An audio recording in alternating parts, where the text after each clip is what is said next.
Oliver's brother's got a van, she explained, mentioning the O word to me for the first time that day. He's agreed to help me move the rest of my stuff to the new place. Oliver was Sarah's work friend. I'd never liked him, and I'm pretty sure he'd never liked me either. Unlike him, however, I was justified in my feelings on the grounds that he had clearly always fancied Sarah. I could tell from the moment she first dropped him into a conversation when he started working with her — Sarah was a senior caseworker for Brighton Social Services — that he was bad news. When she came home from work, her conversation was always, "Oliver said this," and "Oliver said that," and then it was only a matter of time before it became, "Oliver was telling me over lunch." I couldn't say anything, however, because it was supposedly obvious that Oliver wasn't interested in her because he had a girlfriend. She came round to ours for dinner once, but I never saw her again, because soon after that they split because things weren't working. I saw plenty more of Oliver, though. Sarah became his shoulder to cry on. He'd come round for dinner at least once a week, and when friends came round to see us, she'd invite him too. I once made the mistake of pointing out to her that as she spent every single second with him at work, there was a strong chance that he saw more of her than I did. She didn't like that at all. "He's just come out of the biggest relationship of his life," she said. "Can't you show even a hint of sympathy?" I couldn't, of course, because I didn't like Oliver. I found him insufferable and overly conscientious and a bit too pleased with himself. But I didn't say any of that. Instead, I said that I would try my best and give him a second chance. "Nothing's going on with Oliver, you know," said Sarah now. "Even if it was," I replied, "it's not exactly any of my business anymore." "I know," she said. "I just wanted to make it clear, that's all." Sarah's "I know" comment, rather than being bitter and twisted, was, I think, meant to be comforting. She wasn't having a go at me. Rather, she was stating a simple fact of life. Still, I wasn't comforted in the least. "What time do you want to come?" I asked. "Around 10? That's fine. Will you be in? Do you want me to be?" Sarah didn't reply.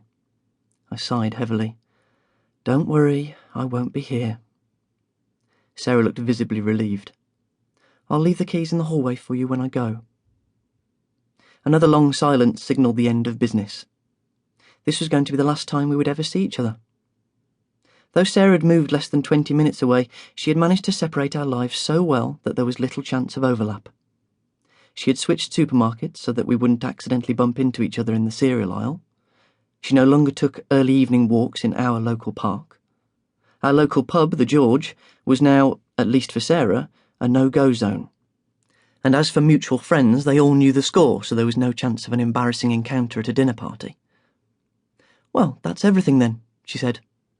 She glanced at the front door and then back at me and pressed her lips tightly together. "Take care of yourself, Charlie." "You too," I replied, and then I offered a half-smile to signal that I appreciated this moment of warmth. She smiled back, and in that instant I took a snapshot of her in my head. Brown hair tied back in a ponytail, pale grey-green eyes, fresh-faced features, small silver hoop earrings, mint-coloured pinstripe jacket, green vest top, tight blue jeans with huge black belt with silver buckle, flat black shoes that looked like ballet pumps. A summer outfit. Sarah then reached down to the floor by her feet and picked up the H&M carrier bags crammed full with stuff plundered from what used to be our bedroom. Without saying another word, she opened the door, stepped into the communal hallway and closed the door behind her. Though I hated myself for it, I found myself staring at the front door long after she'd gone, hoping and praying that there might be a sudden rattle of the letterbox signalling a last-minute change of heart. But it never came. She had gone. For good. And probably forever. At a loss what to do next, I retired to the living room, collapsed on the sofa and turned on the TV.